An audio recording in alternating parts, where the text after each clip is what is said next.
ओम श्री सूर्य देवाय नमः। आप सभी का हमारे YouTube चैनल पर हार्दिक स्वागत है। आप सभी को छठ महापर्व की हार्दिक शुभकामनाएं। आज सुने छठ महापर्व से जुड़ी पौराणिक कथा और मान्यताएं। तो प्रेम से बोलें, छठी मैया की जय हो, सूर्य भगवान की जय हो। हर साल कार्तिक माह के शुक्ल पक्ष की चतुर्थी तिथि से लेकर सप्तमी तिथि तक छठ पूजा का त्योहार मनाया जाता है। इस पर्व के दौरान भगवान सूर्य देव की पूजा अर्चना और अर्घ्य देने का विधान है। इस व्रत को विवाहित महिलाएं विधि पूर्वक करती हैं। साथ ही पुरुष भी जीवन में आने वाले संकटों को दूर करने के लिए भगवान सूर्य देव की उपासना करते हैं। धार्मिक मान्यता है कि इस व्रत को करने से सूर्य देव का आशीर्वाद मिलता है, जीवन खुशहाल होता है। इस साल छठ महापर्व 7 नवंबर को मनाया जाएगा, लेकिन इस पर्व की शुरुआत 2 दिन पहले हो जाती है। ऐसे में 5 नवंबर को नहाय खाए के साथ छठ पूजा शुरुआत हो जाएगी। 5 तारीख को नहाय खाए, 6 को खरना, 7 को डूबते सूर्य को अर्घ और 8 की सुबह उगते सूर्य को अर्घ दिया जाएगा। यह सूर्य भगवान और षष्ठी माता की पूजा का महापर्व है। व्रत करने वाले व्यक्ति को करीब 36 घंटों तक निर्जल रहना होता है। निर्जल रहना यानी व्रत करने वाले व्यक्ति को 36 घंटों तक पानी भी नहीं पीना होता है। पंचांग के अनुसार छठ पूजा के पर्व की शुरुआत कार्तिक माह के शुक्ल पक्ष की चतुर्थी तिथि से होती है। वहीं इस त्योहार का समापन सप्तमी तिथि पर होता है। ऐसे में छठ महापर्व 5 नवंबर से लेकर 8 नवंबर तक मनाया जाएगा। इस साल कार्तिक माह के शुक्ल पक्ष की षष्ठी तिथि 7 नवंबर की देर रात 12:41 से शुरू होगी और इसका समापन 8 नवंबर की देर रात 12:34 पर होगा। लिहाजा 7 नवंबर गुरुवार के दिन ही संध्या काल का अर्घ्य दिया जाएगा। सुबह का अर्घ्य अगले दिन 8 नवंबर को दिया जाएगा और इसके बाद व्रत का पारण होगा। छठ पूजा का पहला दिन 5 नवंबर नहाय खाए। छठ पूजा का दूसरा दिन 6 नवंबर खरना।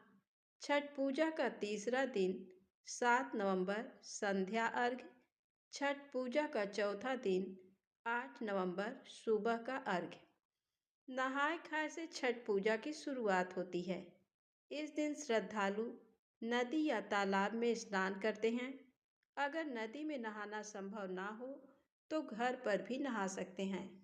इसके बाद व्रती महिलाएं भात, चना दाल और लौकी का प्रसाद बनाकर ग्रहण करती हैं। इस दिन शुद्ध और सात्विक भोजन किया जाता है। छठ पूजा के दूसरे दिन को लोहंडा या खरना कहा जाता है। कार्तिक मास के शुक्ल पक्ष की पंचमी तिथि को खरना का प्रसाद बनाया जाता है। इस दिन माताएं दिन भर व्रत रखती हैं और पूजा के बाद खरना का प्रसाद खाकर 36 घंटे के निर्जला व्रत का आरंभ करती हैं। इस दिन मिट्टी के चूल्हे में आम की लकड़ी से आग जलाकर प्रसाद बनाया जाता है। तीसरे दिन व्रती सूर्यास्त के समय नदी या तालाब के किनारे जाकर सूर्य देव को अर्घ्य देते हैं। ये छठ पूजा का सबसे अहम दिन होता है। इसके साथ ही बांस के सूप में फल, गन्ना, चावल के लड्डू, ठेकुआ सहित अन्य सामग्री रखकर पानी में खड़े होकर पूजा की जाती है। चौथे दिन उगते हुए सूर्य को अर्घ्य दिया जाता है। इस दिन व्रती अपने व्रत का पारण करते हैं। साथ ही अपनी संतान की लंबी उम्र और अच्छे भविष्य की कामना करते हैं। इसी दिन प्रसाद वितरण किया जाता है। छठ पूजा के दौरान सूर्य देव को अर्घ्य देने के समय सूप का इस्तेमाल किया जाता है। इस दौरान व्रत रखने वाली महिलाएं बांस से बने सूप, टोकरी या दउरा में फल आदि रखकर छठ घाट ले जाती हैं। सूर्यदेव की आराधना करती हैं। बांस के बने सूप या टोकरी की मदद से ही छठी मैया को भेंट दी जाती है। मान्यताओं के अनुसार बांस से पूजा करने से लोगों के घर में अन्न, धन और संतान सुख दोनों की प्राप्ति होती है। इसके अलावा जीवन में आने वाली परेशानियां भी खत्म हो जाती हैं। तो आइए सुने छठ पूजा की पौराणिक कथा। दरअसल बिहार में छठ पूजा को लेकर कई प्रचलित कथाएं और मान्यताएं हैं। कहते हैं कि छठ पूजा का व्रत सबसे पहले माता सीता ने रखा था। प्रचलित कथाओं के अनुसार जब भगवान राम अपनी पत्नी सीता और भाई लक्ष्मण के साथ 14 साल का वनवास काटकर अयोध्या वापस लौटे थे, तब उन्होंने रावण के वध से यानी ब्रह्म हत्या से मुक्ति पाने के लिए ऋषि मुनियों के आदेश पर यज्ञ करने का फैसला किया था। इसके लिए मुद्गल ऋषि को आमंत्रित किया गया। मुद्गल ऋषि ने आकर माता सीता पर गंगा जल छिड़ककर उन्हें पवित्र किया। फिर उन्हें कार्तिक माह के शुक्ल पक्ष की षष्ठी तिथि के दिन सूर्यदेव की उपासना करने को कहा। तब माता सीता ने ऋषि मुद्गल के आश्रम में रहकर 6 दिनों तक भगवान सूर्य की उपासना की और सप्तमी तिथि के दिन सूर्योदय होने पर अनुष्ठान करके सूर्यदेव का आशीर्वाद लिया। कहते हैं कि तभी से छठ पूजा की परंपरा चली आ रही है। एक अन्य कथा के मुताबिक छठ पूजा का गहरा रिश्ता महाभारत से भी है। इसकी शुरुआत सबसे पहले सूर्यपुत्र कर्ण ने की थी। कर्ण भगवान सूर्य के परम भक्त थे। कर्ण कई बार घंटों पानी में खड़े रहकर सूर्यदेव की उपासना करते थे, उन्हें अर्घ्य देते थे। इसके अलावा पौराणिक कथाओं के अनुसार जब पांडव जुए में अपना सारा राजपाट हार गए, तब द्रौपदी ने भी छठ का महाव्रत रखा था। कहते हैं कि इस व्रत को रखने से द्रौपदी की मनोकामना पूरी हुई और पांडवों को अपना राजपाट वापस मिला था। अब आइए सुने छठ महापर्व की पौराणिक कथा। मान्यता है कि छठ देवी सूर्य देव की बहन है और उन्हीं को प्रसन्न करने के लिए ये व्रत और पूजा की जाती है। षष्ठी मैया यानी कि छठ माता बच्चों की रक्षा करने वाली देवी हैं। इस व्रत को करने से संतान को लंबी आयु का आशीर्वाद मिलता है।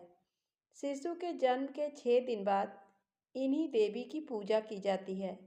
इनकी प्रार्थना से बच्चे को स्वास्थ्य, सफलता और दीर्घायु होने का आशीर्वाद मिलता है। पुराणों में इस देवी का नाम कात्यायनी बताया गया है, जिनकी नवरात्र की षष्ठी तिथि को पूजा अर्चना की जाती है। तो आइए सुने छठी मैया की पौराणिक कथा। कथा के अनुसार प्रियव्रत नाम के एक राजा थे। उनकी पत्नी का नाम मालिनी था। दोनों के कोई संतान नहीं थी। इस बात को लेकर राजा और उसकी पत्नी बहुत ही दुखी रहा करते थे। तो एक दिन राजा ने संतान प्राप्ति की इच्छा से महर्षि कश्यप द्वारा पुत्रेष्टि यज्ञ करवाया। इस यज्ञ के फलस्वरूप रानी गर्भवती हो गई। जब राजा को इस बात का पता चला तो वो बहुत ही खुश हुए। अपनी आने वाली संतान को लेकर राजा और रानी बहुत ही प्रसन्न थे। उन्होंने एक एक पल बड़े ही बेसब्री से गुजारा। 9 महीने बाद संतान सुख को प्राप्त करने का समय आया तो रानी को मरा हुआ पुत्र प्राप्त हुआ। जब राजा को इस बात का पता चला तो वह बहुत दुखी हुआ। संतान की शोक में वह आत्महत्या करने की सोचने लगा और दुखी होकर राजा घर से निकल पड़े। वन में जाकर जैसे ही राजा ने आत्महत्या करने की कोशिश की तो उनके सामने एक सुंदर देवी प्रकट हुई। तो राजा ने उस देवी को देखकर कहा कि तुम कौन हो? तो देवी ने राजा से कहा, मैं षष्ठी देवी हूँ। मैं लोगों को पुत्र का सौभाग्य प्रदान करती हूँ। इसके अलावा जो सच्चे भाव से मेरी पूजा करता है, मैं उसके सभी प्रकार के मनोरथ पूर्ण कर देती हूँ। यदि तुम मेरी पूजा करोगे तो मैं तुम्हें पुत्र रत्न प्रदान करूंगी। तो देवी की बातों से प्रभावित होकर राजा ने उनकी आज्ञा का पालन किया। षष्ठी देवी से व्रत का सारा विधान पूछकर बड़े ही खुशी खुशी राजा अपने घर लौट आया। घर आकर रानी को सारी बात बताई तो रानी सुनकर बहुत ही प्रसन्न हुई। फिर राजा और रानी दोनों ने कार्तिक शुक्ल की षष्ठी तिथि के दिन देवी षष्ठी की पूरे विधि विधान से पूजा अर्चना की। तो इस पूजा के प्रभाव से उन्हें एक सुंदर पुत्र की प्राप्ति हुई। तभी से छठ का पावन पर्व मनाया जाने लगा। कहा जाता है कि देव माता अदिति ने भी छठ पूजा की थी।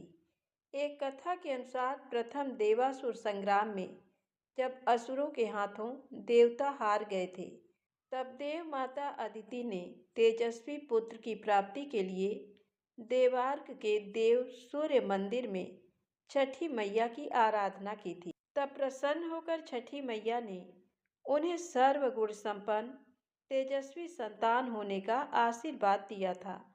इसके बाद अदिति के पुत्र हुए त्रिदेव रूप आदित्य भगवान, जिन्होंने असुरों पर देवताओं को विजय दिलवाई थी। कहते हैं कि उसी समय से देवसेना षष्ठी देवी के नाम पर इस धाम का नाम देव हो गया और छठ व्रत का चलन भी शुरू हो गया। मान्यता है कि आज तक इस मंदिर से कोई भी याचक खाली हाथ नहीं लौटा और अपने मनोवांछित फल की प्राप्ति करने के पश्चात वो यहाँ की कार्तिक या चैत्र के छठ पूजा में सूर्यदेव को अर्घ भी समर्पण करते हैं। तो प्रेम से बोलें, छठी मैया की जय हो, सूर्यदेव भगवान की जय हो।